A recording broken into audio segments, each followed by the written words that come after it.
What's up, guys? Welcome back to the channel. Today on this video we'll be doing the following problem that you see here. As you can see, this is a statement that needs to be analyzed before you solve it, but you can pause this video and try to solve this problem, and let's see if your answer is going to be the same as the answer that we're going to get at the end of this video.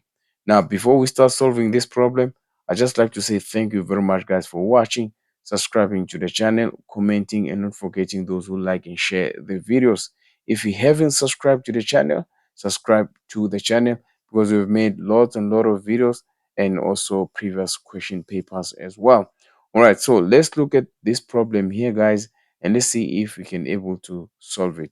Now, it has a statement that goes like this: the impedance of a circuit is given by the equation Z total is equaling to Z2 over Z3 plus Z1. Now, before we solve this problem here, this is an electrical question, but really it doesn't really matter. As long as you understand complex numbers, you can able to solve this one. Now, they want us to calculate the Z total if Z1 is given as 2 plus J3, Z2 is equaling to 3 plus J4, and Z3 is equaling to 5 minus J4. Just in case you are confused about these J's are similar to imaginary numbers. Like I said, this is an electrical question. Usually when we calculate variables on electrical questions, they use J instead of I. So don't be confused by that. Now, they want us to leave the answer in a polar form, and also they want us to show all the steps. Now, before we start, you need to understand that the complex numbers that are given to us are in a rectangular form. So, but we need to rewrite this according to the equation that is given on the statement. Now, let's do it. Z total is going to be Z2. Remember, Z2 is equaling to 3 plus J4. There we go. Divide by Z3. So Z3 is 5 minus J4 plus Z1. So ZY is equaling to 2 plus J3. Now, this is according to the statement that is given to us then. When it's like this, the numerator is fine. We're going to keep it as it is. We're going to have 3 plus J4. But then when you look at the denominator there, we have like terms. Let me just show you. We have real numbers here, which are gonna add each other, and we also have imaginary numbers, which are gonna subtract each other. So if you continue on the denominator, we know that 5 plus 2, it's gonna give us 7. But when it comes to imaginary numbers, we have negative J4 plus J3. That is gonna give us minus J.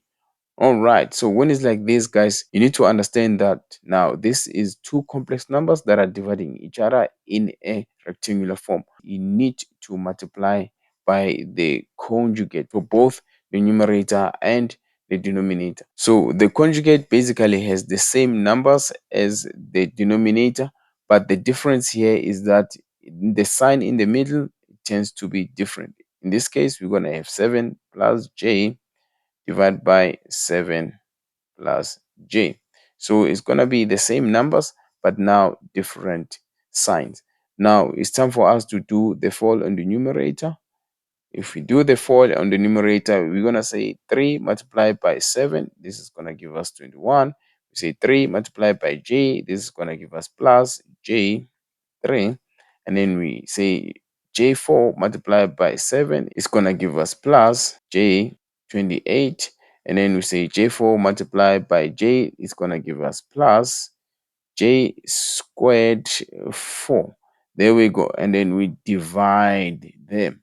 And then we multiply the denominator with its conjugate. So it's going to be 7 multiplied by 7. This is going to give us 49. And then 7 multiplied by J. This is going to give us plus J7. And then say negative J multiplied by 7. This is going to give us negative J7. And then we say negative J multiplied by J. This is going to give us negative J squared. There we go. Then from there, we have to simplify. So we write Z total And then we look at the numerator. Let's look at the numerator there, guys. On the numerator, we have like terms. We have J3 and J28. So they're going to add each other. As for 21, we're going to drop it as it is. 21, write it as it is. And then we say J3 plus J28. This is going to give us J31 plus. Now let's look at J squared here. Guys, let me remind you, J squared, which is similar to I squared, it's actually equaling to -1. Just in case you don't know where this is coming from, there is a video on the description explaining all this. You can go and watch that video. Click on that link on the description, and also the video will pop up on the top right of this one here. Go and watch that video. So wherever there is J squared, we can substitute with -1. So let's substitute there. -1 multiplied by 4. Now underneath there, we also have like terms. Let's look at them. We have negative J7 and positive J7. So they're going to cancel each other. So we're just going to be left with 49 minus, let us not forget that J squared is equaling to -1. There we go. Right, we're going to do it here. So Z total. So when you look at the numerator, we have a real number, which is 21. And also we have this -1 multiplied by 4, which is also a real number. These are like terms. So it's going to be 21 minus 4. This is going to give us 17. Now we are left with plus J31 divide by. Now let's look at the denominator.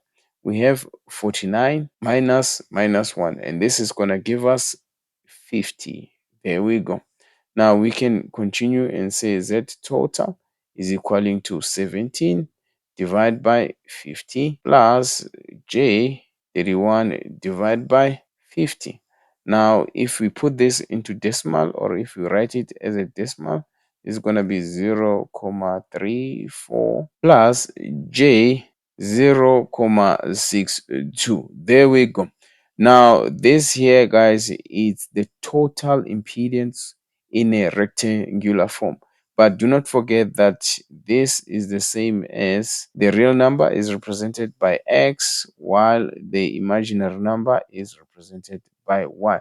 Because we need to change this impedance. So in order for us to change from rectangular to polar, we need to find the modulus and the argument.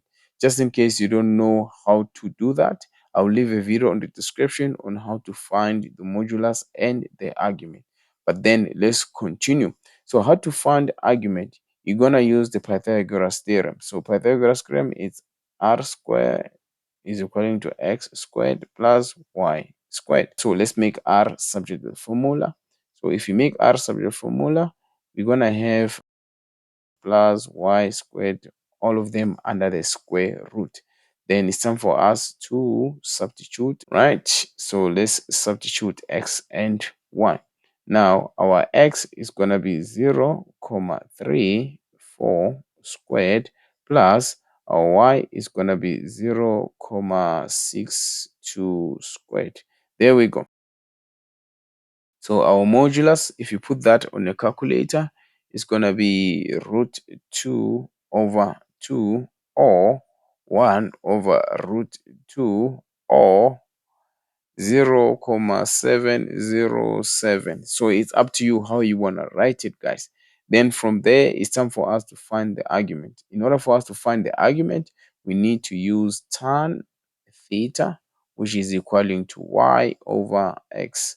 Now, you need to make theta subject of the formula. If we make theta subject of the formula, then we take tan to the other side. Tan is going to be tan y is 0.62 over x, which is 0.34. If you put all this on a calculator, you'll get your theta or your argument, which is going to be 61.26 degrees. So if you write this impedance in polar form, you're going to write 1 over √2.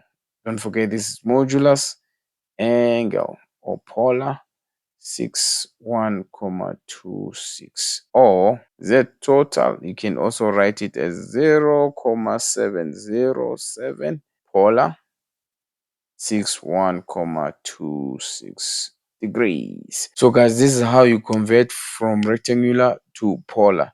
Just in case it so happened that you didn't understand, go back to the point where you got lost and rewatch that point. Again guys, if this video helped you to understand better, do not forget to like and share this video to your friends. And if you haven't subscribed to the channel, subscribe to the channel. Thank you very much guys for watching. Till next time, cheers.